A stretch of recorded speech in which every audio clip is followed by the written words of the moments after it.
eman nahi diogu Oñatiko herriari eta inguruei, datorren domekan berritze lanak amaitu direla, orain arteko berritze lanak amaitu direla, eta berriro parrokixara bueltatuko gerala elizkizunak egitera. Azken bola honetan hileta elizkizuna pila bat gertatu dira, eta tokatu izan dugu Agustinotan egin beharra eta nahiko estu batzutan, beste batzutan soberan bebai, baina igerri da parrokiaren lekuaren beharra. 3 eta 4 batera egin behar izan degunean, nahiko lana gertatu da eliz txiki horretan, baina mesede handia egin digu eta hori ere eskertzekoa da.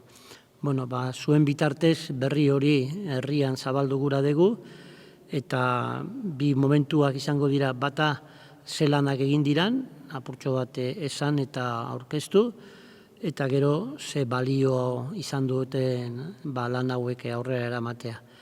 Nire eskubian Xabier Mendizabal dugu, Oñatiko semia, herriko semea, Zubiagakoa, eta berak arduratu da aldaren eta erretauloen garbiketa eta apurtxo bat apainketari buruz. Oantxe berak esango deuzkun egindako lanak zertan joan dira.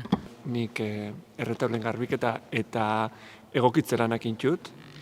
Eta, hasieran parrokixatik esan ostean aber ze halko zan inez, eta hainbat aukera zen, baina hori, atzenian ekonomikoena eta hemen Oñatin pasaien dana da, erretaula ugari dauzela, ez dela beste eliza baten moguan ez, iguale bakarri nagusixea o bilateralak dako onak, hemen erretaula pila bat zen, orduan esan geben, honen azala gainazaleko garbiketa bat, eta gero galdutako elementuen, edo elementu soltien egokitze, edo berriro jartian ideia hori. Orduan, lana izan da, batez be, hautza eta adibidez kasu askotan ondakin edo eskombro asko eukain, hemen luziutu eusen paretak kendu zienian erretaula askok ez sufrio baina batez be hori ez, atzedian eukain hori dana akumuleuta, orduan pixu asko eukain erretaula batzuk, orduan hori ondakin hori dana kendu da, eta baita urtetan ziar sortu dan hautz dan horren ze hori bekenduin jat atzenean koloriak geixo ikusten dira oin, eta gero batez be lan honik oso importantiak izaten dira, adibidez pipian aurka eta ondo egoten da erretaula beti garbi hotia, ez? Eta lan honekin bai ikusi du, urteetan zehar, indian birpinturak, edo, erretaulak beti pentsatzen du hola izan diala beti, ez? Baina aldaketa asko jasan daue, eta hemen kasu honetan Oñatin aldatu da bebai posizioz, ez? Erretaula askok eukidaue bat, baino igual leku gehiago, orduan aldaketa horrik be ikusitu, eta gero parrokian gortetzen zian elementu asko jauzitia erretauletatik, eta horrik bere tokixan jarritu, ahal izan dunak identifikatu, beste batzuk mondion hortxe kutsa hortan jarrituko dago, urrengo generazioetakuek aldauen beuren tokisa, eta gero beste batzuk solte eusenak, ez, horrik arriskuan hortzeko, horri danak bere tokian jarri dira, eta nik esango neke hori izan dela pikin bate inun prozesua, ez, eta gero lan hontan bebai aurkitu dira hainbat gauza, ez, adibidez, hemen erretaula nagusixan 17. mendeko dokumentu bat eguen, etzan, nik uste dut kuña moguan erabiltzala, etzan ezer balorezkoa, baina, kuriosua, ez, ordutik ez dela hori ikutu, eta gero, bebai aurkitu ditu, adibidez hemen erretaula natzian, 3 bano dako, esan absidiak, erretaulan aurretik 3 bidriera uzen, eta bai topau da horma pintura, bai, ez? Nik betzen hemen, adibidez behazeinen moguan, ez? Igual aurkituko dela erretaula fingidun bat, baina ez, topau duna da, hori, horko lehio horreitan, holako figura batzun pinturak, ez? Eta hori behizan da sorpresa hundisa, holako, ni hola zaharra altzaile moguan, horreik gauzok aurkitzia. Baita hori da, erlikiak adibidez Rosarioko erretaulan, hor lanien gebitzela, derrepent ikusi geben mekanismo bat zabalketako olako kortina muko bat, eta hor dauz erlikia mordua, baina, Maria Magdalena, ehunduko santu pila baten, ez dakit originalak dian eurenak, baina behintzat hor pila bat teatralidade hortan, olako kortina batzuk zabalketa zian, eta ez dakit egun espezialetarako edo, baina oso sorpresa ondiz izan da hori deskubritzia Erroserioko erretola hortan. Eta bai hori izan da igual okerren topauduna estrukturalki eta baita aldaketa ondixen auki dagoena, zetik oso zikin eguen, horrek bai eukan hautz ugari, erretola horrek bai. Osa, danak intxu, bai, dau desberdintasuna ondixa estado, egoeratan dauzen, ez? Adibidez, hor, soledadekua, lehen hau hori kapila hori desberdina zen, orduan oso modifikatutako erretaula bat da, eta hor bai adibidez topau du elementu asko solte eta kutsa hor lehen esan duten kutsa hortan gordeta usenak. Gero beste batzuk hor San Gregorio Namoukua o San Juan, San Gregoriona oso berpintauta dago adibidez, San Juanena igual okerren, hor bai diputazioako behin komentau dut, atzenian horrek sufriten dago asko, oin ikusten dago zondo eguzkixan izpixak, ez? Hor, dauz bi Santa Marina eta bai San Juan, batzenian Elizanak dakon arazo hori ez, errekiana, ez? Batetik oso gertu dauela errekatik eta hori ezetasunetatik, eta gero beste bat eguzkixan hori zuzena, ez? Dakola, orduan horri be sufriten dago. Baina bestera gero erretala nagusia adibidez oso ondo dau berez estrukturalki, bai hori, batzenian urtetako zikin hori igual etorkizun baten, igual garbiketa kimiko batekin koloriak geixau urtengo zian, baina ingoz behintzat hola ondo hobeto dau behintzat kendudan zikin geixa horre danakin, gero bai argizari ugari dako bai, zati lehen jentiak hori politia da ulerketia, Elizauek kandelaz iluminitzen ziala, ez zala olako argi potentea jart, ez zatik gaur egun ez gauzo itxuta dana oso iluminauta dutera, baina lehen hau, zutila zan iluminazioa, eta urriak adibidez iten hemen bibrau, ez? Vibrazio horrek, brillo horrenak, kandelenak, horrek mamuten otzen magia hori, bilin bat espiritualtasun hori, lehen erdiaroan, barrokuan, edo zein epokatan, asko balora dana, ez? Orduan horko aztarna asko dauz, argizari horrena, batez bebeko aldetan eta adibidez erretaula nagusi zen. Topautu bai beste zaharberritzaile ugarin marka asko.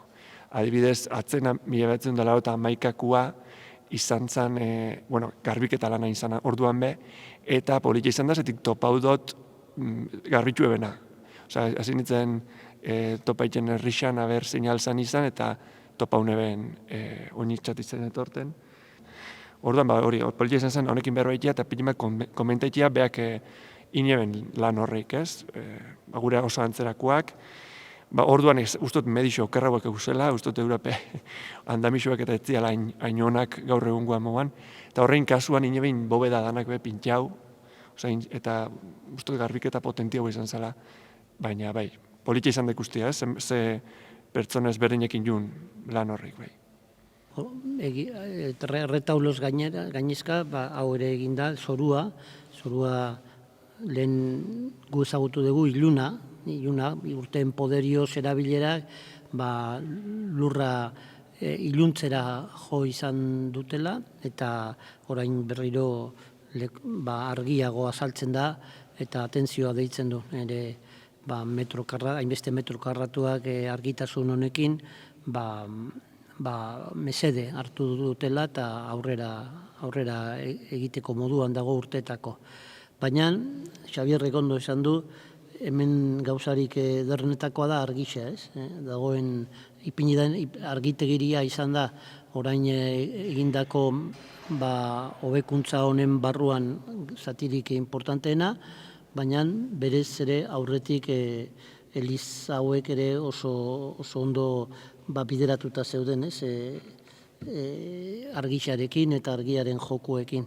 Eta hortarako, jendeari hau dena esplikatzeko, domekan martxoaren lehenengoan gotzainarekin egingo dugun mesa zabalduko da Eliza, elizkizun guztitarako, baina hurrengo egunean, martitzenean, martxoaren 2an, elkarrizketa eta halako hitzaldi bat emango digu Arantxa Otaduik, eta orain pixka bat horren aurrerapena azalduko dugu.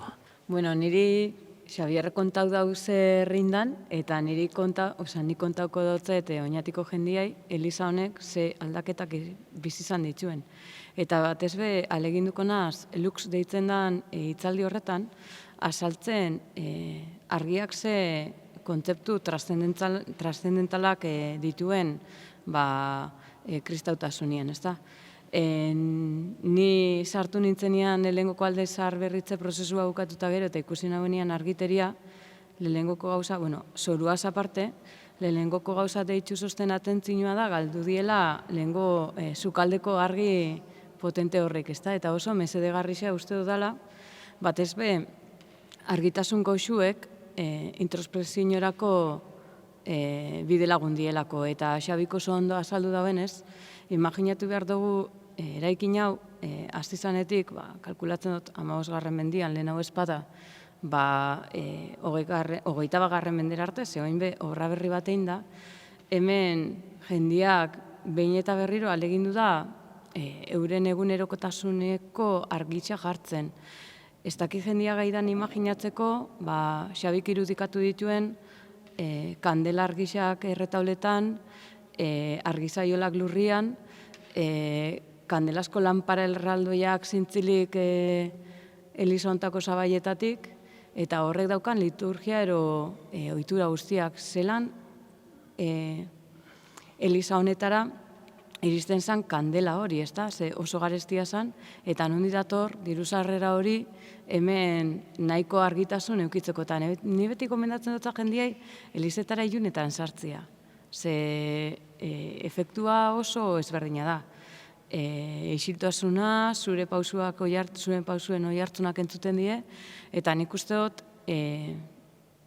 erlijio askotan, baina katolikoan bateik bat, argixak balio asko eukidau, eta errepas honetan kontauko eta purtsoa zeintzuk izan dien Eliza hontako gorabera arkitektonikoak, eta artean leihoak irekitzen diela itxi eta bar, Xabiko oso ondo esan dauenez, horratzian ditugu bi leiho, gaur egun ez ditugunak ikusten, eta hori Eliza askotan gertatzen da, erretaulak berandu hau jartzen dielako, eta baitxabe zelan Elizan egon diren pentsalariek, ez daki San Agustin, ero Santo Tomasek, zelan irudikatzen duten argia mistizeismo baten aldetik. Orduan hori dana, nik uste dut nahiko modu realistan, alegindu jasotzen oin Eliza hontan ikusten dugun argi sistema berrixak. Eta hori azaltzeko neu etorriko naz, martxoaren 2an, oinatira, arratzaldeko 5etan, eta herritar guztiak zauze konbidatuta, kristau izan ero ez, seguro nik eta zuek zertxo bat berri ikasiko dugula. Nik lehengoko gauza ikusten dutena da goxotasuna, orokorrian, ez da? Elizak lortu dauena da, eta ni egizia da egun argiz ikusi dutela. Ez dutela ikusi Eliza ondiokan arratzalde gabat parte horretan. Baina argi daukat, Elizan sartzeko efektu hori goxuagoa dela, norbait otoitz egiteko lasaitasun punto bat behemuten dago argi honek, eta ez aurrekoak, ze aurrekoa benetan gogorra zan. Uste dut, teatralidade puntu hori hobeto jasotzen dauela oingo argitasunak. Besteak beste, pentsatu behar dugu, hemen dauzen, hainbat erretaula barrakuak dienak, batez be, antzespen kontu horrekin oso lotuta duzela.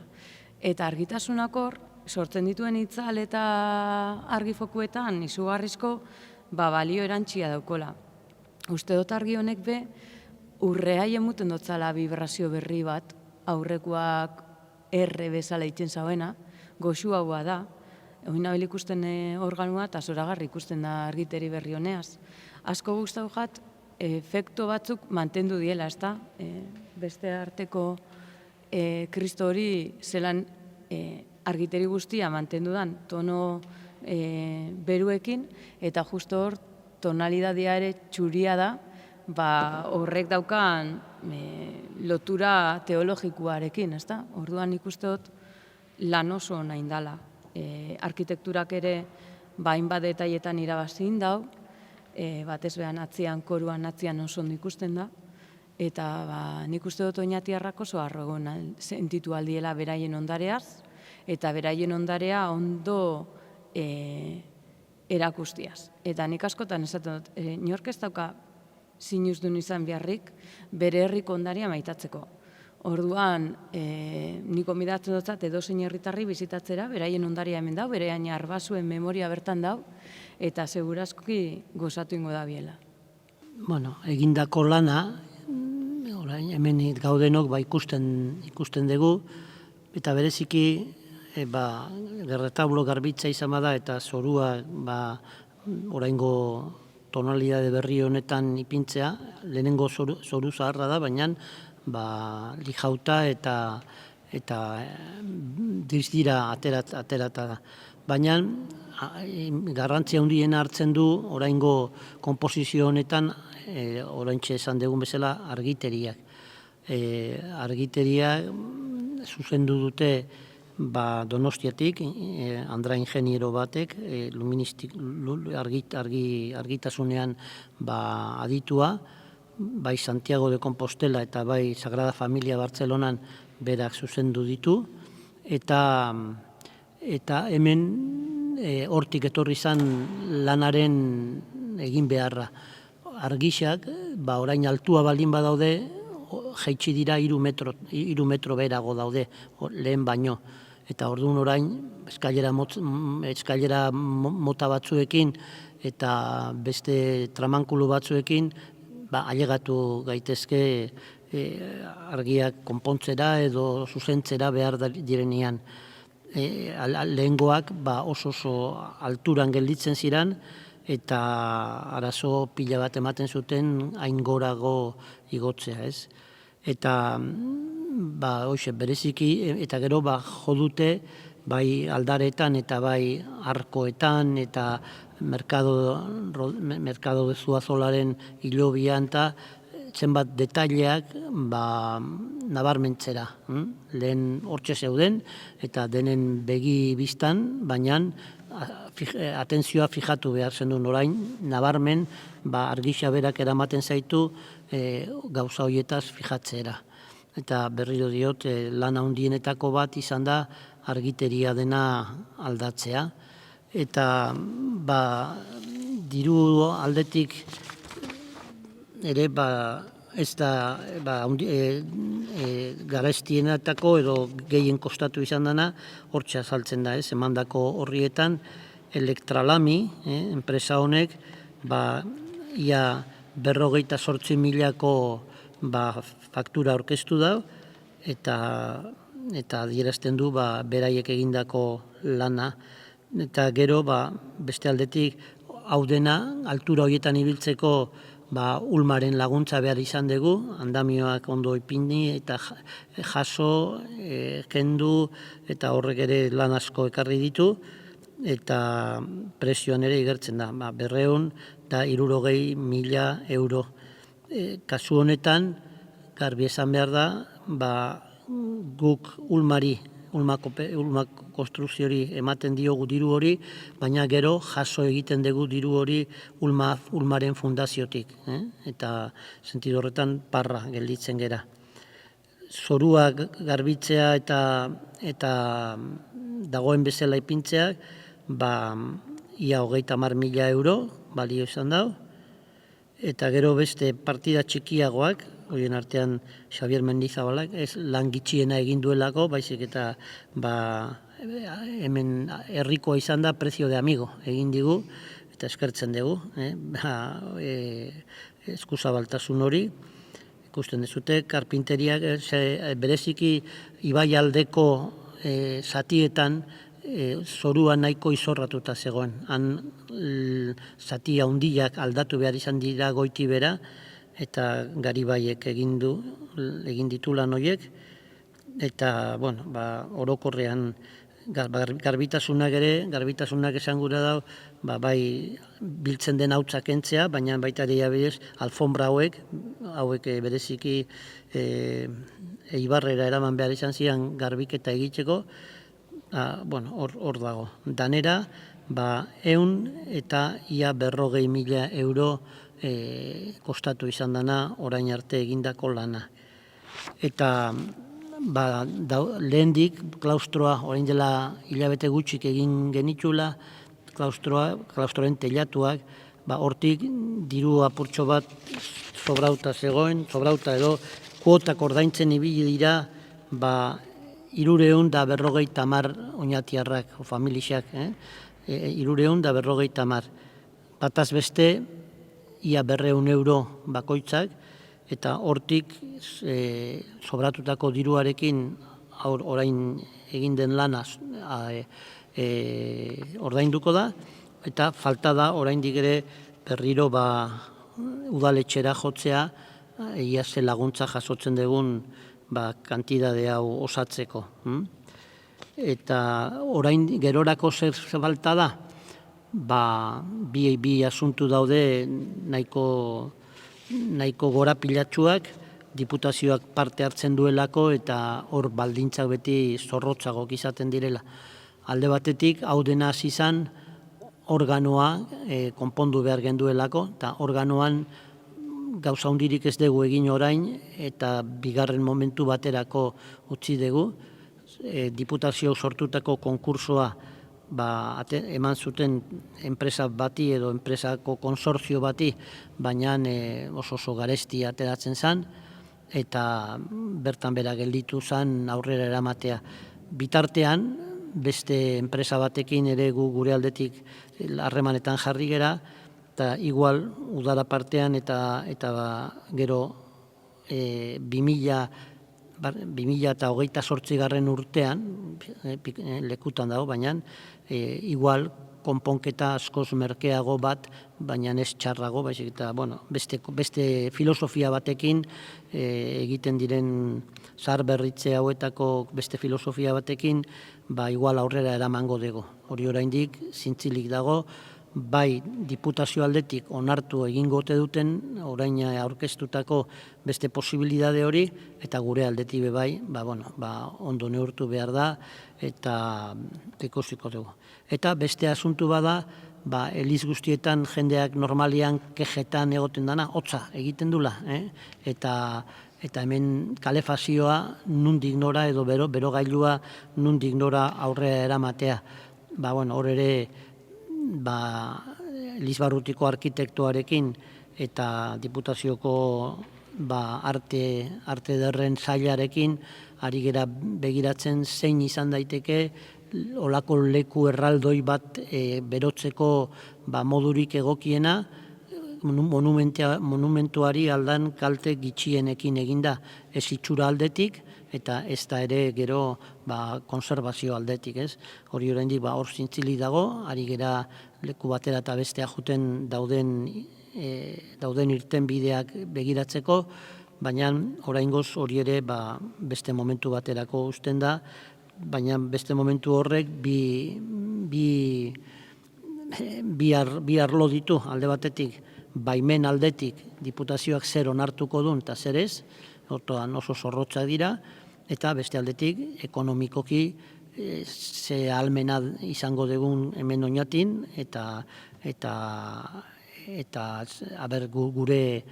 gure ahalmenetarako egokitzen dan jendeak artesanoak eskatutako diruak, ez? Baina esaten dizuet, ez dago guztiz amaituta, baina ez dira hurrengo pausoak ez dira berehala emango, baizik eta oraingoz gauden bezala gelituko gera, eta bi arlo horiek, bai organoa, bai berogailuak ikusten bada bidea nundik egiteko modukoak, aurrera joko dugu. Udaran, enpresa hauek Logroñoko edo Riojako Elizbarrutiko tailerra da. Eta daude zenbat pertsonak, Riojako eta inguruko organoak bere honian ipintzen dabenak, eta horre dauzka bekario eta ikasle batzuk udaran prest daudela berari laguntzeko eta albaldin bada udaran lehen gelditu ziren 6 tiradorek edo registroak ondatuak ia bere honian ipintzea. Horiek udaran etortzekoa dira. Eta hori dalana, baina horrek ez du egiten organo dana berriztea, zeren berriro diot hor ere bi filosofia oso ezberdina daude. Hau Akilino Amezuak sortutako organoa da, eta lehen danok dakizut, lehen behintzat Eliza hontan zehon, ez orain horratzean dagoen bezala, baizik eta horko bigarren zutabearen eta azken zutabearen arteko hor zehon kokatuta. Egin zuten lekuz aldatu, baina kalzadorekin sartu zuten, hau da, askoz handiago da, eta orduan ibili zuten tuboak ahal izan zuten moduan. Eta diputazio sortutako konkursoan enpresak jo dute organo ura bere honian berriro ipintza, desmontatu guztiz, goiti bera, eta gero berriro zabaltzea, baina ez zala tabituko hor dagoen mueble edo kajoi horren barruan, baizik eta tuboak hortik kanpora ere atera behar zirela, eta bar, hau da, Akilino Amezuak sortutako organoaren lehenengo ideia hartara jo behar zuten. Horrek ekartzen du presupuesto bat, ia jaso ezina, gure aldetik, eta orokorrean instituzioak ere prest daude,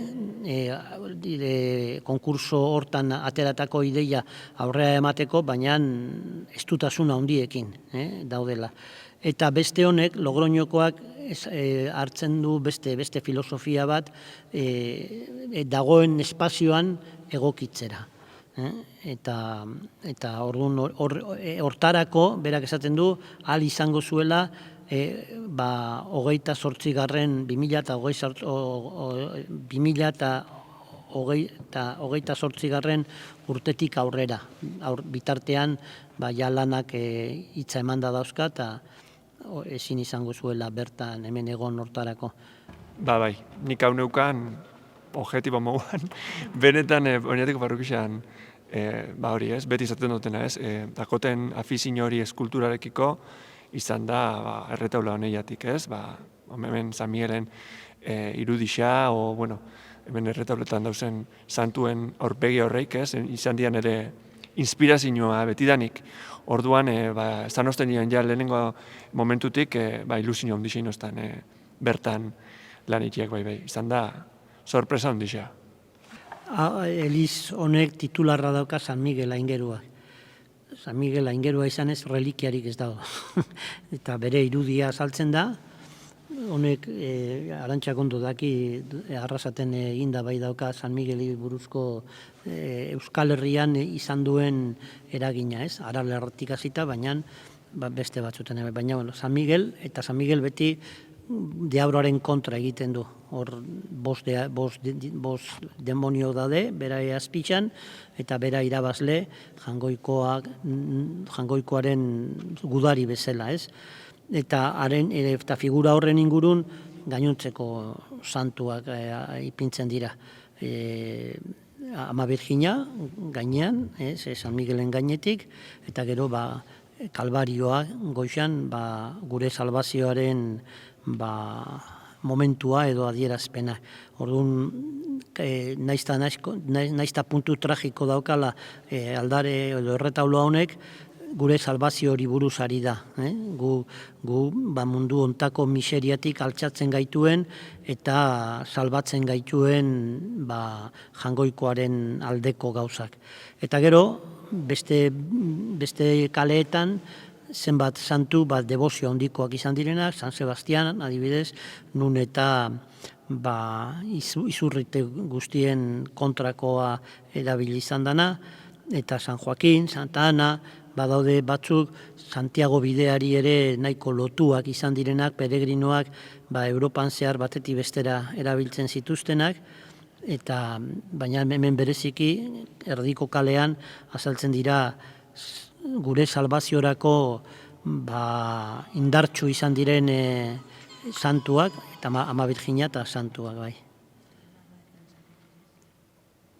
San Pablo, San Pedro, horiek ere, hemen herria oso katoliko izan da, eta jerarkiaren eta Elizaren zutabeak izan direnak ere hor azaltzen dira, ez hor bakarrik, hemen unibertsitate aldeko atean bebai beraiek daude, Pedro eta Pablo, eta bide hortatik ere pixka bat herri bakoitzak bere ikutsu ematen dio berak jotzen dituen santuetara.